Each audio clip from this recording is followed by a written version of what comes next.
আজ আমি চিংড়ি মাছ দিয়ে তরমুজের খোলার তরকারি করে তোমাদেরকে দেখাবো। আমি তরমুজের খোলাগুলোকে কুচিয়ে নিয়ে চলে এসেছি। তার সঙ্গে নিয়েছি চিংড়ি মাছ, কাঁচা লঙ্কা ও পেঁয়াজ। চলো তাহলে রান্নাটা স্টার্ট করি। আমি কড়াইয়ের মধ্যে সর্ষের তেল আন্দাজ মতন দিয়ে দেব।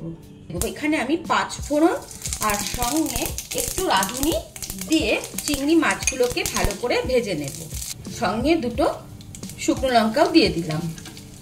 দিয়ে খুব ভালোভাবে নেড়ে নুন হলুদ মাখিয়ে নিয়েছি। চিংড়ি মাছগুলো ছেড়ে দেব।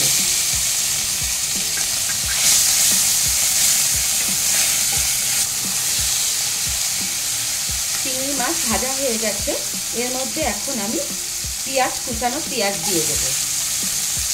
দিয়ে খুব ভালো করে এটাকে আমি ভেজে নেব।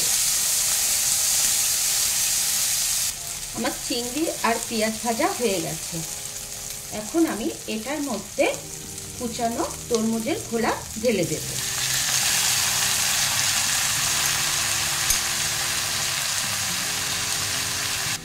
কাঁচা লঙ্কা দিয়ে দিলাম, স্বাদ অনুযায়ী লবণ দিয়ে দিলাম, হলুদ দিয়ে দিলাম। দিয়ে খুব ভালো করে নেড়ে আমি 2-3 মিনিটের জন্য ঢেকে দেব। আমি 2-3 মিনিটের জন্য ঢেকে দিলাম। আমি 2-3 মিনিট পরে চলে এসেছি। এসে ঢাকনা খুলে দেখে নেব।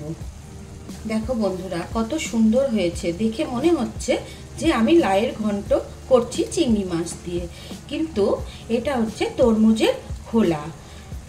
কত সুন্দর হয়েছে।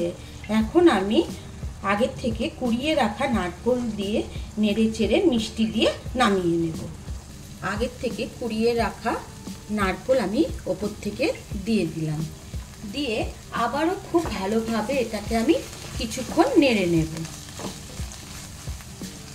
দিয়ে এর মধ্যে আমি একটু চিনি দিয়ে দিলাম। দিয়ে আবারও কিছুক্ষণ নেড়ে চেড়ে আমি এটাকে নামিয়ে দেব।